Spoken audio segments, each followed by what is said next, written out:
بسم الله الرحمن الرحيم. ألف لام ميم را. تلك آيات الكتاب والذي أنزل إليك من ربك الحق ولكن أكثر الناس لا يؤمنون. الله الذي رفع السماوات بغير عمد ترونها ثم استوى على العرش وسخر الشمس والقمر كل يجري لأجل مسمى يدبر الأمر يفصل الآيات لعلكم بلقاء ربكم توقنون. وهو الذي مد الأرض وجعل فيها رواسي وأنهارا ومن كل الثمرات جعل فيها زوجين اثنين يغشي الليل النهار إن في ذلك لآيات لقوم يتفكرون. وفي الأرض قطع متجاورات وجنات من أعناب وزرع ونخيل صنوان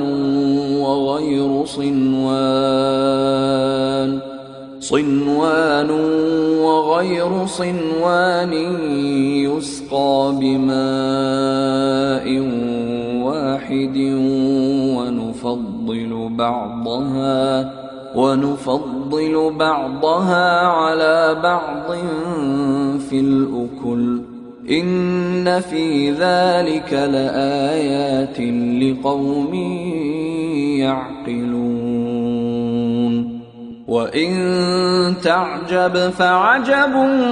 قولهم أإذا كنا ترابا أإنا لفي خلق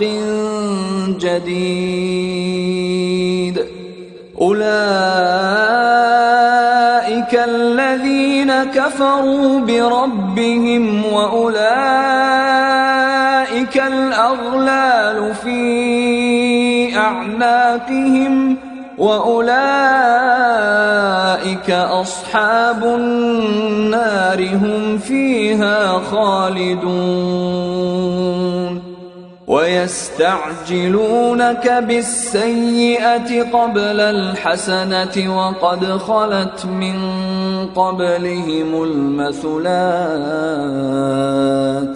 وإن ربك لذو مغفرة للناس على ظلمهم وإن ربك لشديد العقاب. ويقول الذين كفروا لولا أنزل عليه آية من ربه إنما أنت منذر ولكل قوم هاد الله يعلم ما تحمل كل أنثى وما تغيض الأرحام وما تزداد وكل شيء عنده بمقدار. عالم الغيب والشهادة الكبير المتعال سواء منكم من أسر القول ومن جهر به ومن هو مستخف بالليل ومن هو مستخف بالليل وسارب بالنهار له معقبات من بين يديه ومن خلفه يحفظونه من أمر الله إن الله لا يغير ما بقوم حتى يغيروا ما بأنفسهم وإذا أراد الله بقوم سوءا فلا مرد له وما لهم من دونه من وال هو الذي يريكم البرق خوفا وطمعا وينشئ السحاب الثقال ويسبح الرعد بحمده والملائكة من خيفته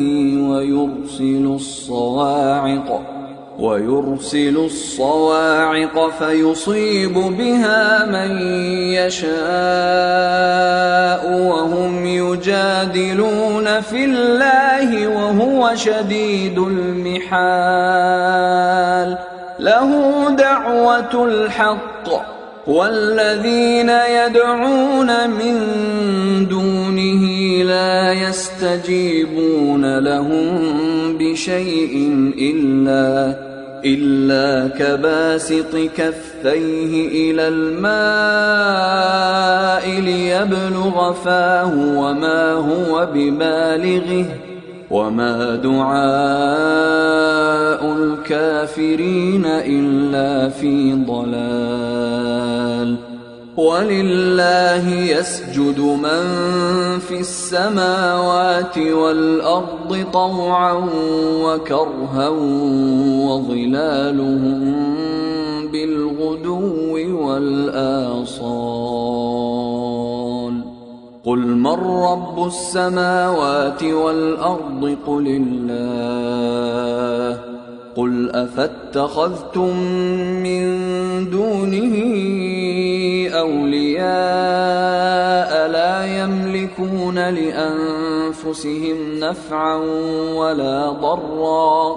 قل هل يستوي الأعمى والبصير أم هل تستوي الظلمات والنور أم جعلوا لله شركاء خلقوا كخلقه فتشابه الخلق عليهم قل الله خالق كل شيء وهو الواحد القهار أنزل من السماء ماء فسالت أودية بقدرها فاحتمل السيل زبدا رابيا ومما يوقدون عليه في النار ابتغاء حلية أو متاع زبد مثله كذلك يضرب الله الحق والباطل فأما الزبد فيذهب جفاء وأما ما ينفع الناس فيمكث في الأرض كذلك يضرب الله الأمثال للذين استجابوا لربهم الحسنى والذين لم يستجيبوا له لو أن لهم ما في الأرض جميعا ومثله معه لافتدوا به أولئك لهم سوء الحساب ومأواهم جهنم وبئس المهاد أفمن يعلم أنما أنزل أنزل إليك من ربك الحق كمن هو أعمى إنما يتذكر أولو الألباب الذين يوفون بعهد الله ولا ينقضون الميثاق والذين يصلون ما أمر الله به أن يوصل ويخشون ربهم ويخافون سوء الحساب والذين صبروا ابتغاء وجه ربهم وأقاموا الصلاة وأنفقوا مما رزقناهم سرا وعلانية ويدرؤون بالحسنة السيئة أولئك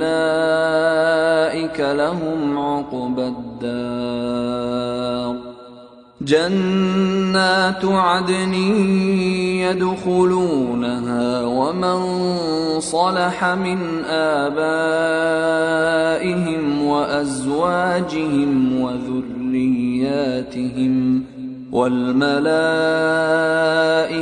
يدخلون عليهم من كل باب سلام عليكم بما صبرتم فنعم عقبى الدار والذين ينقضون عهد الله من بعد ميثاقه ويقطعون ما أمر الله به أن يوصل ويفسدون في الأرض أولئك لهم اللعنة ولهم سوء الدار الله يبسط الرزق لمن يشاء ويقدر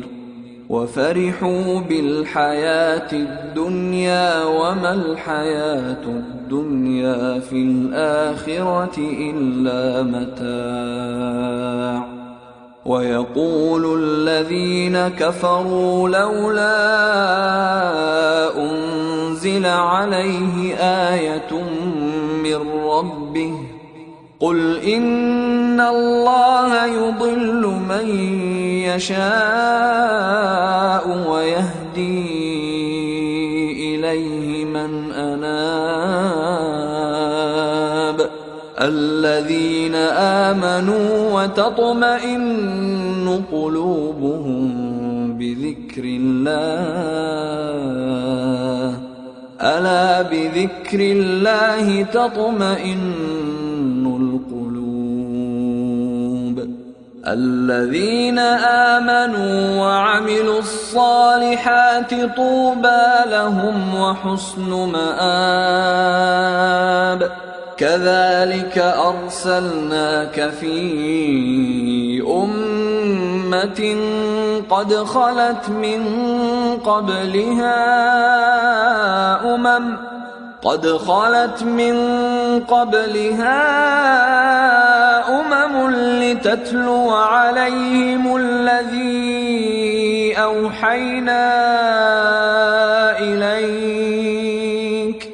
لتتلو عليهم الذي أوحينا إليك وهم يكفرون بالرحمن قل هو ربي لا إله إلا هو عليه توكلت وإليه متاب ولو أن قرآنا سيرت به الجبال أو قطعت به الأرض أو كلم به الموتى بل لله الأمر جميعا أفلم ييأس الذين آمنوا أن لو يشاء الله لهدى الناس جميعا ولا يزال الذين كفروا تصيبهم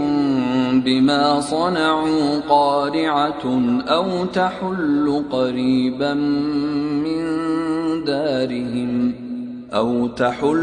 قريبا من دارهم حتى يأتي وعد الله إن الله لا يخلف الميعاد ولقد استهزئ برسل من قبلك فأمليت للذين كفروا ثم أخذتهم فكيف كان عقاب أفمن هو قائم على كل نفس بما كسبت وجعلوا لله شركاء قل سموهم أم تنبئونه بما لا يعلم في الأرض أم بظاهر من القول بل زين للذين كفروا مكرهم وصدوا عن السبيل ومن يضلل الله فما له من هاد لهم عذاب في الحياة الدنيا ولعذاب الآخرة أشق وما لهم من الله من واق مثل الجنة التي وعد المتقون تجري من تحتها الأنهار أكلها دائم وظلها تلك عقبى الذين اتقوا وعقبى الكافرين النار والذين آتيناهم الكتاب يفرحون بما أنزل إليك ومن الأحزاب من ينكر بعضه قل إنما أمرت أن أعبد الله ولا أشرك به إليه أدعو وإليه مآب وكذلك أنزلناه حكما عربيا ولئن اتبعت أهواءهم بعدما جاءك من العلم ما لك من الله من ولي ولا واق ولقد أرسلنا رسلا من قبلك وجعلنا لهم أزواجا وذرية وما كان لرسول أن يأتي بآية إلا بإذن الله لكل أجل كتاب يمحو الله ما يشاء ويثبت وعنده أم الكتاب وإما نرينك بعض الذي نعدهم أو نتوفينك فإنما عليك البلاغ وعلينا الحساب أولم يروا أنا نأتي الأرض ننقصها من أطرافها والله يحكم لا معقب لحكمه وهو سريع الحساب وقد مكر الذين من قبلهم فلله المكر جميعا يعلم ما تكسب كل نفس وسيعلم الكفار لمن عقبى الدار ويقول الذين كفروا لست مرسلا قل كفى بالله شهيدا بيني وبينكم ومن عنده علم الكتاب